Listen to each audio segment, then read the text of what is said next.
आप अपने विक्ट्री के बहुत नजदीक है, अब आप छोड़ नहीं सकते, आपको करना होगा, तो आप पीछे नहीं हट सकते। जितना समय आपके पास बचा है वो विक्ट्री के लिए बहुत है।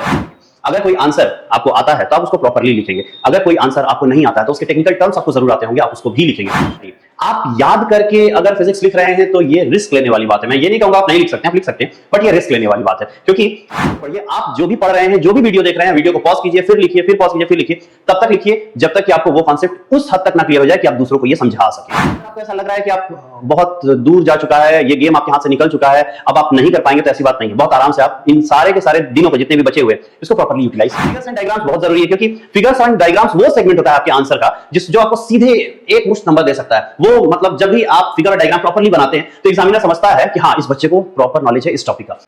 Welcome to the market class. तो आज हम लोग जिस वीडियो के बारे में बात करने वाले हैं वो वीडियो है प्रिपरेशन टिप्स। प्रिपरेशन टिप्स किस बात के लिए? कुछ ही दिन पहले हमारे सीबीएसई ने क्लास 10 और 12 का जो time table exam, board exam 2025 का, उसको रिलीज कर दिया गया है। अब उसको अगर रिलीज कर दिया गया है तो हमारे पास देखने में बस इतना पता चल रहा है कि 15 फरवरी तक का टाइम है। 15 फरवरी मतलब कि लास्ट 11th आवर के प्रिपरेशन को हम लोग कैसे फुलफिल करेंगे, कैसे डन करेंगे, इसी के बारे में आज हम लोग बात करने वाले हैं। और जहां तक बात मैं करूंगा तो मैं केवल फिजिक्स की बात करूंगा, क्लास 12। अभी मैं फिजिक्स की बात करूंगा, बाद में अगर इसका डिमांड आती है कि मुझे किसी और सब्जेक्ट के बारे में बात करनी चाहिए तो जरूर बात करूंगा, लेकिन अभी हम लोग क्लास 12 फिजिक्स के प्रिपरेशन की बात करते हैं। तो फिजिक्स प्रिपरेशन देखिए, सब कुछ होता है यहाँ पर कॉन्सेप्ट। तो बहुत सारे बच्चे ऐसे भी हैं जो फिजिक्स को प्रिपेयर करने के दौरान बहुत नर्वस भी हो जाते हैं। यह नर्वस होने वाली कोई बात ही नहीं है। अगर आप बहुत अच्छा मार्क्स गेन करना चाहते हैं, बहुत अच्छा मार्क्स लाना चाहते हैं एग्जाम में, तो आप क्या करेंगे? उसके लिए आपके पास क्या स्ट्रेटेजी होनी चाहिए? आप अगर ये सोच रहे हैं कि बहुत लेट हो चुके हैं, अब तो कुछ नहीं होगा, नहीं, ऐसा नहीं है, अभी भी देरी नहीं हुआ है। तो हमारे पास कुछ स्ट्रेटेजी है जो नॉन कन्वेंशनल स्ट्रेटेजी है, और इस नॉन कन्वेंशनल स्ट्रेटेजी से भी हम बहुत अच्छा परफॉर्म कर सकते हैं और करेंगे। तो एक बार हम लोग इस स्ट्रेटेजी की तरफ थोड़ा सा नजर डालते हैं। तो यहां पर सेगमेंट वाइज हम लोग बात करेंगे। यहां पर हम लोग 6 सेगमेंट में बात करेंगे कि किस तरह से हम लोगों को ये पूरा का पूरा प्रिपरेशन करना चाहिए। तो देखिए, सेगमेंट 1 है understand the syllabus and exam pattern. Exam pattern subjective और ऑब्जेक्टिव का मिक्सचर होगा। यहां पर एग्जाम पैटर्न जो होगा वो आपको ऐसे समझना होगा कि फर्स्ट टू 16 क्वेश्चंस जो होते हैं वो एमसीक्यू टाइप होते हैं, जिसमें कि आपको मल्टीपल चॉइस क्वेश्चंस भी रहेंगे, 1 मार्क्स के लिए आपको असर्शन एंड रीजन भी रहेगा, और इस तरह के क्वेश्चंस को आपको सामना करना पड़ेगा। तो यहां पर वेटेज समझना जरूरी है। जब हम कहते हैं understand the syllabus, mean syllabus को पहले प्रॉपर्ली आप समझ लीजिए, जो पिछले साल से थोड़ा सा तो डिफरेंट है, क्योंकि कुछ इस साल भी डिलीट हुआ है। तो अगर हम लोग बात करें कि क्या डिलीट हुआ है और क्या नहीं, तो इसके बारे में देखिए। यहां पर एक छोटा सा व्यू आप लोग देख सकते हैं। एक पेज में इलेक्ट्रोस्टैटिक्स है, करंट इलेक्ट्रिसिटी है। तो जब हम लोग बात इलेक्ट्रोस्टैटिक्स और करंट इलेक्ट्रिसिटी की करते हैं तो इसमें जो मार्क्स है वो मार्क्स कितना है? तो वो मार्क्स है 16। तो वेटेज यहां पर कितना है? 16 for whole electrostatics, electric charge and fields और इलेक्ट्रोस्टैटिक पोटेंशियल एंड कैपेसिटेंस। इसके लिए जो मार्क्स असाइन किया गया है वो है 16। फिर बात करते हैं करंट इलेक्ट्रिसिटी, मैग्नेटिज्म। तो करंट इलेक्ट्रिसिटी को आप ले लीजिए। अगर हम बात करें एक सेकेंड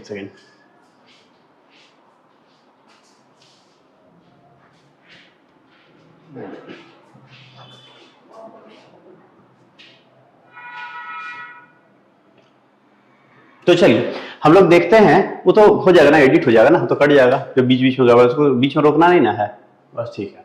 चलिए फिर हम लोग स्टार्ट करते हैं सेगमेंट 1 से। सेगमेंट 1 जो कहता है वो है understand the syllabus and exam pattern. तो सिलेबस को समझने के लिए तो हम लोग बहुत गहराई में बात करेंगे ही, लेकिन एग्जाम पैटर्न जो है वो सब्जेक्टिव है। उसमें आपको 3 घंटे का समय मिलेगा, और 3 घंटे से पहले भी आपको आधे घंटे का समय मिलता है, जहां पे आपको रीडिंग टाइम प्रोवाइड कराया जाएगा। अब इस रीडिंग टाइम में सबसे पहले तो आपको यही करना है कि एकदम काम एंड कूल होकर के सारा का सारा रीडिंग करना है क्वेश्चंस को। वो तो ठीक है, तो क्वेश्चंस को आप रीडिंग करेंगे तो आपको ये समझ में आएगा कि आपका प्रिपरेशन कैसा है। उसी प्रिपरेशन की हम बात यहाँ पर करेंगे। तो यहाँ पर देखिए अंडरस्टैंड द सिलेबस। तो सिलेबस के लिए हम लोग आते हैं अपने अगले पेज में, और यहां पर देख सकते हैं आप लोग यूनिट 1। तो यूनिट 1 जो है उसमें इलेक्ट्रोस्टैटिक्स है, जिसमें electric charges and fields, electrostatic potential and capacitance, और करंट इलेक्ट्रिसिटी में चैप्टर 3 करंट इलेक्ट्रिसिटी। इन 3 चैप्टर को मिला करके, फर्स्ट, सेकंड और थर्ड 3 चैप्टर को मिला करके हमारे पास टोटल वेटेज है 16 मार्क्स। अब 16 मार्क्स को किस तरह से हम लोग को चॉप डाउन करना है ये भी हम लोग देखेंगे। फिलहाल के लिए हम लोग ये सिलेबस और वेटेज की बात कर लेते हैं। उसके बाद बात करते हैं हम लोग magnetic effects of current and magnetism, जो यूनिट है उसका चैप्टर 4, चैप्टर 5, चैप्टर 6 जिसमें इलेक्ट्रोमैग्नेटिक इंडक्शन और चैप्टर 7 अल्टरनेटिंग करंट, इन सब का एक बंडल है जिसका वेटेज कितना है 17 मार्क्स। उसके बाद इलेक्ट्रोमैग्नेटिक वेव्स है, रे ऑप्टिक्स और वेव ऑप्टिक्स, पूरा का पूरा ऑप्टिक्स अगर देख लें तो ये 18 मार्क्स का है जो सबसे हैवी वेटेज है। ये पूरे के पूरे फिजिक्स का सबसे हैवी वेटेज है, लेकिन सबसे अच्छी बात ये है कि यहां पर आप मार्क्स स्कोर भी बहुत आसानी से कर सकते हैं।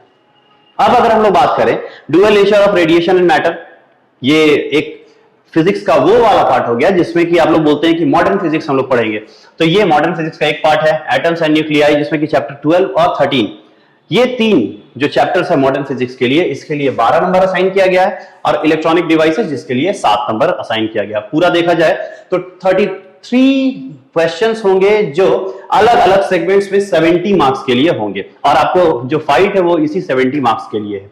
क्योंकि प्रैक्टिकल में अगर आप ध्यान देंगे तो प्रैक्टिकल तो खैर बहुत अच्छी बात है, आप लोग अगर उसमें ध्यान दें, उसको में अच्छा परफॉर्म करें तो काफी अच्छा मार्क्स ला सकते हैं, हो सकता है आप 30 आउट ऑफ 30 ले आए, लेकिन मेन चैलेंज जो है वो थ्योरी के इस पार्ट में जहां पर आपको 70 में स्कोर करना रहता है। अब अगर आपको ऐसा लग रहा है कि आप बहुत दूर जा चुका है, ये गेम आपके हाथ से निकल चुका है, अब आप नहीं कर पाएंगे, तो ऐसी बात नहीं है। बहुत आराम से आप इन सारे के सारे दिनों को जितने भी बचे हुए इसको प्रॉपर्ली यूटिलाइज कर सकते हैं। कैसे यूटिलाइज कर सकते हैं, इसी बात के लिए हम लोग आते हैं इसके अगले सेगमेंट में, ठीक है। तो यहां पर देखिए, तो हम लोग बात कर रहे हैं सेगमेंट 2 का, जिसमें हम लोग देखेंगे create a realistic study plan. Proper study plan जब तक नहीं होगा तब तक आप इसको प्रॉपर्ली प्रिपेयर नहीं कर पाएंगे। अभी तक का जो भी स्टेटस है उसको भूल जाइए। हम लोगों को ये नहीं देखना है कि हमारा अभी तक का स्ट्रेटेजी क्या था, हमने क्या प्रिपेयर किया, लेकिन अब आगे के लिए देखना है, जो हो गया सो हो गया।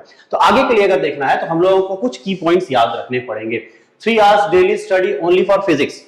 अब जितना भी दिन बचा हुआ है, 21 फरवरी को आपका फिजिक्स का एग्जाम है, तो मैं ये नहीं कहूंगा कि आप 20 फरवरी तक प्रिपरेशन करें, नहीं, आप वेल इन एडवांस 15 दिन पहले, कम से कम 15 दिन पहले तक आप पूरी तरह से रेडी रहिए। तो रेडी रहने के लिए आपको क्या करना पड़ेगा, 3 hours daily study only for physics. Only physics के लिए इतना समय तो देना पड़ेगा। मैं नहीं कह रहा कि आप मैथ्स को या केमिस्ट्री को या बायो को समय ना दें, आप जरूर दें, लेकिन उनको वो जितना डिजर्व करते हैं उतना जरूर समय दें। लेकिन फिजिक्स तो 3 आवर्स डेली डिजर्व तो करता है, तो इतना तो आपको देना पड़ेगा। दूसरा है chop down the contents into pieces. अब पीसेस मतलब क्या, आपको फिजिक्स में जो बेसिक चीज है वो क्या क्या पूछा जा सकता है, आपको किस चीज का नॉलेज होना चाहिए। Physics is all about concept. आपका जब तक कॉन्सेप्ट क्लियर नहीं होगा, क्रिस्टल क्लियर नहीं होगा, तब तक फिजिक्स बहुत बड़ा पहाड़ है, उसको फतह करना बहुत मुश्किल है।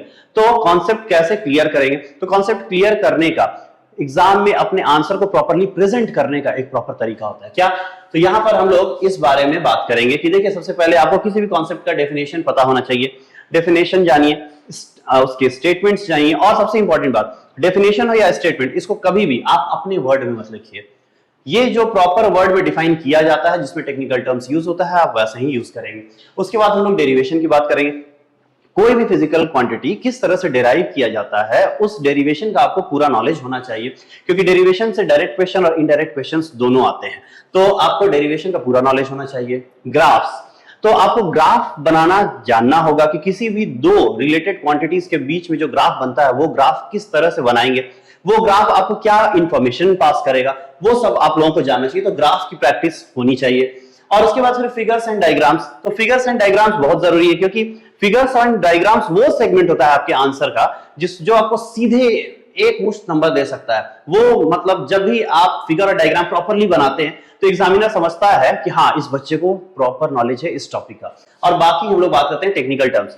मान लीजिए कई बार ऐसे भी क्वेश्चंस आते हैं जहां पर आपको क्वेश्चन क्लियर नहीं हो रहा है, कुछ ऐसा क्वेश्चंस आया है जहां पे आपको क्वेश्चन का वो जो चंक है, वो जो पार्ट है, वो आपको क्लियर नहीं हो पा रहा है, तब आप क्या करेंगे। आप, एक बात हो सकता है क्वेश्चन ना समझ में आए, बट ये तो जरूर होगा कि आपको ये पता है कि क्वेश्चन किस सेगमेंट का है, उस सेगमेंट के टेक्निकल टर्म्स क्या है। तो जब भी आप आंसर कीजिए, और आप जब भी थोड़ा सा इस स्थिति में जहां पर सब कुछ क्लियर नहीं है, तो वहां पर आप टेक्निकल टर्म्स तो यूज कीजिएगा ही, वो भी आपको कुछ हद तक कुछ मार्क्स जरूर प्रोवाइड करा देगा। तो इन सब बातों का ध्यान रख करके आप फुल आंसर लिखेंगे। और आंसर फिजिक्स में मैं आपको एक बात कहूंगा, दुनिया में जितने भी टीचर्स हैं, दुनिया का नहीं पता, लेकिन फिजिक्स में सीबीएसई के जितने भी टीचर्स हैं, उन सारे के सारे टीचर्स का एक कॉमन माइंडसेट होता है, वो ये कि आप शॉर्ट एंड स्वीट आंसर लिखिए, मतलब बिल्कुल टू द पॉइंट, बिल्कुल टू द पॉइंट, ज्यादा घुमाइए फिराइए मत, सीधे टू द पॉइंट आंसर लिखिए। और उसी के लिए definition, derivation, graphs, figures and technical terms का यूज कीजिए and that forms the full answer. So chop down the contents into pieces and these are the pieces we were talking about. Now underline the technical terms. ये सबसे important part है। आपके पास अगर black pen या pencil हो तो भी चलेगा, जितने भी आप आंसर्स लिखते हैं उसमें जो टेक्निकल टर्म्स होगा उसको आप थोड़ा समय देकर के अंडरलाइन कर दीजिए, और ये आपके आंसरिंग प्रेजेंटेशन को बहुत इंप्रूव करता है। तो इस तरह से आप अपने आंसर कैसे देंगे, आप अपना आंसर कैसा लिखेंगे, उसका प्रिपरेशन आप अभी से ही कर दीजिए। कैसे कीजिएगा, तो ये प्रैक्टिस करना होगा। तो आइए हम लोग आते हैं अपने नेक्स्ट सेगमेंट पे। तो ये सेगमेंट क्लियर है, create a realistic study plan, जिसमें स्टडी प्लान में 3 आवर्स आपको डेली फिजिक्स पढ़ना है, और 3 आवर फिजिक्स पढ़ करके कैसे पढ़ना है, तो ये इस तरह से चॉप डाउन करके पढ़िए और अंडरलाइन टेक्निकल टर्म्स अभी नोट्स में भी करिए, और बाद में जब आप आंसर लिखिएगा एग्जाम हॉल में तो उसमें भी करना है। चलिए moving to the next segment, segment 3, focus on conceptual clarity. देखिए physics is all about concept और कॉन्सेप्चुअल क्लैरिटी। आप याद करके अगर फिजिक्स लिख रहे हैं तो ये रिस्क लेने वाली बात है। मैं ये नहीं कहूंगा आप नहीं लिख सकते हैं, आप लिख सकते हैं, बट ये रिस्क लेने वाली बात है, क्योंकि सीबीएसई का जो क्वेश्चनिंग पैटर्न होता है वो बहुत स्मार्ट होता है। वो आपसे डायरेक्ट क्वेश्चन कभी नहीं करता है, वो थोड़ा सा जरूर घुमाएगा। और सबसे इंपॉर्टेंट बात, फिजिक्स में आईआईटी हो या सीबीएसई हो, वो आपको कहीं भी किसी भी जगह पर कैलकुलेशन में नहीं फंसाता है, वो आपको कॉन्सेप्ट में फंसाता है। मतलब कैलकुलेशन बहुत मुश्किल नहीं होगा, जैसे आपको केमिस्ट्री में मिलता है बहुत बड़े बड़े चंक्स को आपको डिवाइड या मल्टीप्लाई करना रहता है, लेकिन वही चीज अगर आप फिजिक्स की बात कर रहे हैं तो फिजिक्स आपको कैलकुलेशन में नहीं फंसाने वाला है, एकदम आसानी से आप इससे निकल सकते हैं, बस आपका कॉन्सेप्ट क्लियर होना चाहिए।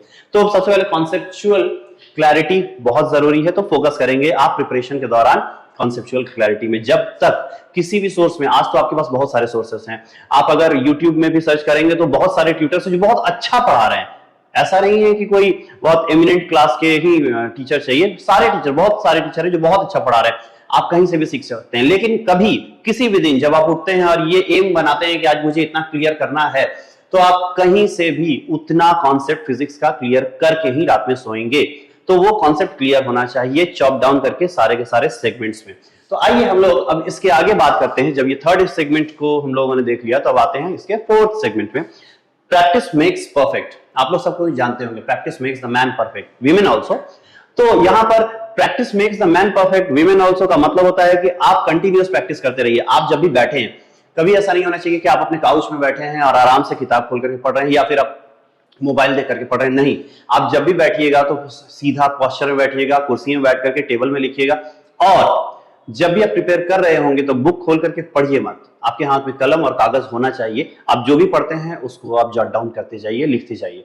वो बहुत अच्छा इंप्रेशन देता है, आपके ब्रेन को सारा का सारा कॉन्सेप्ट समझने में बहुत ईजी होता है। तो ये जरूर कीजिए कि आप सीधे मत पढ़िए, आप जो भी पढ़ रहे हैं, जो भी वीडियो देख रहे हैं, वीडियो को पॉज कीजिए, फिर लिखिए, फिर पॉज कीजिए, फिर लिखिए। तब तक लिखिए जब तक कि आपको वो कॉन्सेप्ट उस हद तक ना क्लियर हो जाए कि आप दूसरों को ये समझा सकें।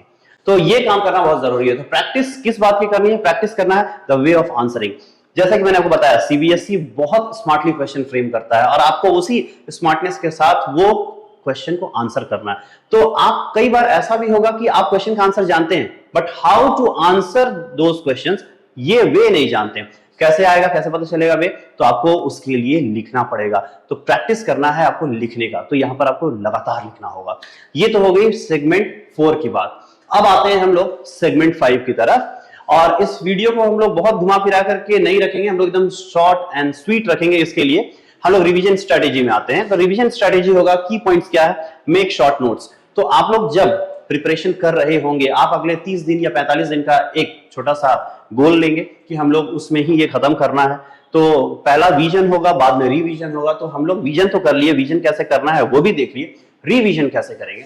तो की पॉइंट्स ये है कि आप विजन के समय, जब फर्स्ट विजन के समय make short notes, short notes तो बनाइएगा ही। देखिए ऐसा है कि साल भर आपने नहीं पढ़ा, ऐसा नहीं हुआ है, पढ़ा है, शायद ध्यान नहीं दिया है। जो टॉपर्स हैं वो तो टॉपर्स हैं, वो टॉपर्स जो है अभी तक पूरा कंप्लीट करके बैठ गए होंगे, 70 आउट ऑफ 70 लाने के लिए पूरी तरह से तैयार होंगे। बट जो एवरेज बच्चे हैं, जो कुछ साल पूरे पिछले साल से, मतलब 2024 अप्रैल से लेकर के आप दिसंबर तक जो भी पढ़े होंगे, हो सकता है वो भूल गए होंगे या वो थोड़ा क्लस्टर फॉर्म में आप पढ़े होंगे, हैफाजार्ड वे में आपके मेमोरी में होगा नहीं।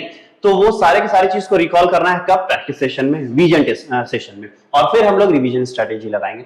तो प्रैक्टिस सेशन में ही जब आप उसका पूरा पढ़ रहे होंगे तो भी वो एक चंक ही है रिवीजन का, क्योंकि आप ऑलरेडी तो पढ़ते आए ही हैं, बस प्रॉपर्ली ध्यान शायद नहीं दिया होगा, कारण कुछ भी रहा हो, हम लोगों को वो एनालाइज नहीं करना है। हम लोगों को क्या करना है कि जब आप पढ़ रहे होंगे तो आप शॉर्ट नोट्स बनाते जाइए, की फॉर्मूला लिखते जाइए। बहुत बार क्या होता है ना कि आप डेरिवेशन याद रखते हैं, फॉर्मूला भूल जाते हैं। वो क्या करता है, एग्जाम में जब कोई फॉर्मूला रिलेटेड क्वेश्चन आता है तो आप उसको डिराइव करके निकालते हैं, दैट कंज्यूम्स टाइम।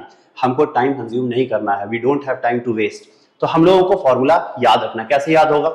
आप उस फॉर्मूला को लिखिए, उस फॉर्मूला से रिलेटेड बहुत सारा प्रॉब्लम्स बनाइए, वो आसानी से याद हो जाएगा। मतलब अगर आपका रिपीटेड एक्टिविटी होगा रिगार्डिंग दोस फॉर्मूला, ऑलवेज आप उसको कर सकते हैं, उसको याद कर सकते हैं, उसको समझ सकते हैं। तो उसके लिए आपको क्या करना पड़ेगा? आपको यूज टू होना होगा फॉर्मूला से। यूज टू कैसे होंगे? प्रैक्टिस करते रहना होगा, मार्क्स वाइज प्रिपरेशन कीजिए। जैसे 1 मार्क्स का क्वेश्चन होता है, 2 मार्क्स का क्वेश्चन होता है, 3 मार्क्स का क्वेश्चन होता है, 4 मार्क्स का केस बेस्ड क्वेश्चन होता है, और 3 क्वेश्चन होता है 5 मार्क्स का। 5 मार्क्स का एक बंडल आपको क्वेश्चन का दिया जाता है, जिसमें कि वो हो सकता है 2 और 1 मार्क्स का क्वेश्चन हो सकता है 1.5 और 2 मार्क्स का क्वेश्चन हो।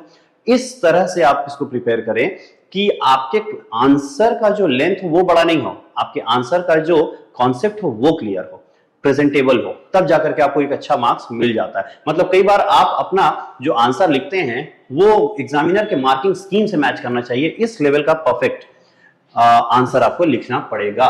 So this is revision strategy which says make short notes. तो हाँ, आप लोग शॉर्ट नोट्स बनाएंगे, की फॉर्मूला को याद रखेंगे, लिख लिख के याद रखेंगे, अगर याद नहीं हो रहा है तो उससे रिलेटेड कुछ क्वेश्चंस बनाएंगे। आपको हर फॉर्मूला से रिलेटेड क्वेश्चन आसानी से गूगल में मिल जाएगा, नेट पे मिल जाएगा, आप आसानी से बना सकते हैं। मार्क्स वाइज प्रिपरेशन भी करेंगे कि आज हम ऐसा करें कि हम लोग शॉर्ट क्वेश्चंस करें, और उसके बाद कल हम लोग थोड़ा सा लॉन्ग क्वेश्चंस बना लें, तो उसके बारे में भी आप लोग थोड़ा अलर्ट रहेंगे। Moving to the next segment. तो देखिए यहाँ पर नेक्स्ट सेगमेंट है time management during the exam. अब आज एग्जाम है, आज 21 फरवरी 2025 है, आप एग्जाम हॉल में हैं, 10 बज चुका है, आपके हाथ में क्वेश्चन आ चुका है, आप क्या करेंगे? तो करेंगे यही कि पहले तो हम क्वेश्चन देखेंगे, कोई स्ट्रेस नहीं लेना है कि हमको क्वेश्चन आता है कि नहीं आता है। दिमाग में एक बात रखना है, वो क्या? हमको सारा क्वेश्चन, पूरा का पूरा क्वेश्चन आंसर करना है। ऐसा कोई क्वेश्चन ही नहीं होगा जो हम आंसर नहीं करेंगे। अगर कोई आंसर आपको आता है तो आप उसको प्रॉपरली लिखेंगे, अगर कोई आंसर आपको नहीं आता है तो उसके टेक्निकल टर्म्स आपको जरूर आते होंगे, आप उसको भी लिखेंगे। तो इस तरह से कोई भी आंसर अनआंसर्ड नहीं छूटना चाहिए। तो यहां पर हम लोग इसी बात को टाइम मैनेजमेंट कैसे करने वाले हैं। तो देखिए, सबसे पहला पार्ट होता है रीड। आप क्वेश्चन को प्रॉपरली रीड कर लीजिए। सीबीएसई आपको प्रॉपर टाइम देता है, पूरी तरह से टाइम देता है कि आप क्वेश्चन को रीड कर लीजिए, अच्छे से समझ लीजिए। कहीं किसी क्वेश्चन में कुछ मिसिंग है तो आप उसको भी देख लीजिए। अगर आप फिगर आउट कर सकते हैं तो अच्छी बात है, लेकिन अगर क्वेश्चन गलत है तो भी अटेम्प्ट करना है, क्योंकि गलत क्वेश्चन को आप अनअटेम्प्ट रखिएगा तो उसके लिए मार्क्स नहीं मिलता है। ह्यूमन एरर हो सकता है, सीबीएसई के से क्वेश्चन एरर हो सकता है, लेकिन आप लोगों को वो क्वेश्चन अनअटेम्प्टेड नहीं रखना है। तो पहला बात है कि क्वेश्चन रीड करेंगे। तो रीड करेंगे तो आपको एक आइडिया हो जाएगा कि क्वेश्चन किस लेवल का है, मुझे कैसे स्ट्रेटेजाइज करके उसको आंसर करना है, ये सारी बात। सीक्वेंस सबसे इंपॉर्टेंट बात। आपको बहुत सारे टीचर्स ऐसा बोलेंगे या बहुत सारे सेगमेंट्स में आपको ऐसा पता चलेगा जिसमें कि बताया जाएगा कि जो आता है उसको सबसे पहले लिखिए। नहीं, आप ऐसा मत कीजिए। इसीलिए यहां पर लिखा गया है कि हम लोग इस बारे में बात भी कर रहे थे कि segment 3 is all about time management during the exam. तो टाइम मैनेजमेंट का जो सबसे पहला रूल है वो ये है कि आप रीड करेंगे, सीक्वेंस मेंटेन करेंगे। First question first, second question after first and before third. आप ऐसा नहीं करेंगे कि आप स्टार्टिंग कर रहे हैं ई सेक्शन से और जा रहे हैं ए सेक्शन तक। नहीं, आप जब पूरा सीक्वेंस मेंटेन करते हैं और हर एक क्वेश्चन का आंसर करते हैं, प्रॉपर आंसर करते हैं, शॉर्ट एंड स्वीट आंसर करते हैं, तो इससे होता क्या? इससे होता यह है कि एग्जामिनर के ऊपर आपका इंप्रेशन अच्छा होता है। एग्जामिनर देखता है कि हाँ, ये बच्चा जो है वो बहुत डेकोरेटेड बच्चा है, बहुत आराम से लिखा है, जानता है, समझता है। कुछ आंसर्स अगर गलती हो जाए तो उस पे भी स्टेप्स मार्क्स आपको मिलता है। तो सबसे इंपॉर्टेंट चीज है कॉपी का प्रेजेंटेबल होना। प्रेजेंटेबल होने के लिए सीक्वेंस मेंटेन कीजिएगा। आपको कोई भी कहे कि जो सबसे पहले आता है वो लिखिए, पहले 19 नंबर लिखिए, फिर 22 लिखिए, नहीं, 1 2 3 एंड लाइकवाइज, दैट्स इट। उसके बाद आते हैं अंडरलाइन। जितना भी कॉन्सेप्ट, टेक्निकल टर्म्स होंगे वो सारे के सारे को अंडरलाइन करना ना भूलें, बहुत इंपॉर्टेंट है। सारे के सारे क्वेश्चन का जब आप आंसर देते हैं तो आंसर को बहुत प्रेजेंटेबल रखने के लिए आप ब्लैक पेन या पेंसिल से उसको अंडरलाइन जरूर कीजिए, जो टेक्निकल टर्म्स हैं। और lastly no to no answer, ऐसा कोई आंसर नहीं रहे जिसको आपको आंसर नहीं करना है। सारा का सारा क्वेश्चन को आंसर करना है। आपको अगर आता है तो अच्छे से लिखिए, नहीं आता तो उसके टेक्निकल टर्म्स को मेंशन कीजिए। मैं ऐसा कुछ नहीं बोलूंगा कि बहुत ज्यादा लिखिए, बहुत ज्यादा कुछ ऐसा लिख दीजिए जो आउट ऑफ फोकस हो, उस क्वेश्चन में मेंशन ना हो लेकिन आप लिख रहे हैं, नहीं, ऐसी कहानियां नहीं लिखनी है। आपको आंसर शॉर्ट एंड स्वीट रखना है, लेकिन एग्जामिनर को यह पता होना चाहिए कि हाँ आपने बहुत अच्छा लिखा है, आपको कॉन्सेप्ट है। जहां कॉन्सेप्ट नहीं है वहां पे एग्जामिनर भी जानता है कि सामने जो आंसर कर रहा है वो एक बच्चा है, तो अपने लेवल से जितना एफर्ट दिया जा सकता था उतना दिया गया है। तो this is all about time management during the exam. तो आप पहले रीड करेंगे, सीक्वेंस वाइज क्वेश्चन लिखेंगे, अंडरलाइन प्रॉपर्ली करेंगे और सारे के सारे आंसर करना जरूरी है। यहाँ कोई नेगेटिव मार्क्स नहीं होता है गलत आंसर के लिए, तो सारा आंसर करना होगा। नेक्स्ट हम लोग आते हैं अपने अगले सेगमेंट में, जिसमें ये है कि ओनली 2 फॉलोइंग स्टेप्स। तो ये 2 फॉलोइंग स्टेप्स में एक स्टेप ये लिखा हुआ है कि you are so close to the victory, don't you dare give up now. आप अपने विक्ट्री के बहुत नजदीक है, अब आप छोड़ नहीं सकते हैं, आपको करना होगा, तो आप पीछे नहीं हट सकते हैं। जितना समय आपके पास बचा है वो विक्ट्री के लिए बहुत है। अभी वेल इन एडवांस ही हम लोग ये सारा का सारा वीडियो बना रहे हैं, इस कॉन्सेप्ट की बात कर रहे हैं, तो आप कर सकते हैं, आप आसानी से कर सकते हैं। अगर आप अभी भी जाग जाए तो बहुत अच्छे से करेंगे प्रिपरेशन। तो यहाँ पर प्रिपरेशन की बात है, तो आप प्रिपरेशन प्रॉपरली कीजिए। और दूसरी बात है, exams are not about who is the best but about who can handle pressure the best. आप कितने प्रॉपरली तरीके से पूरे के पूरे एग्जाम के प्रेशर को हैंडल कर सकते हैं, this is all about the exam. तो एग्जाम बहुत बड़ी बात नहीं है, कॉन्सेप्चुअल क्लैरिटी रखिए, प्रैक्टिस पूरा कीजिए, हर दिन 3 घंटे पढ़िए अभी से लेकर के। आप अगले 45 डेज में, चैलेंज करता हूं, अगले 45 डेज में अगर आप डेडिकेट होकर के फिजिक्स पढ़ते हैं, सब कुछ खत्म हो जाएगा। कोई भी सेगमेंट ऐसा नहीं रहेगा जो आप नहीं समझ पाएंगे। यहाँ पर ऐसा एज है जहां पर आपको सारे के सारे सेगमेंट ऑनलाइन मिल जाएंगे। अगर आपके पास टीचर नहीं है तो टीचर ऑनलाइन अवेलेबल है, उनसे आप सीख सकते हैं। कंटेंट ऑनलाइन अवेलेबल है, उनसे आप सीख सकते हैं। तो हमारे मार्कर की तरफ से ये छोटा सा इंफॉर्मेशन आप लोगों के प्रिपरेशन के लिए, प्रिपरेशन टिप्स। तो अब हम लोग मिलेंगे अगले वीडियो में, तब तक हम लोग ये आशा करते हैं कि आप लोग अच्छे से प्रिपेयर करेंगे और हमारे सारे जो पॉइंट्स हैं उसको प्रॉपर्ली फॉलो करेंगे। चलिए बाय बाय।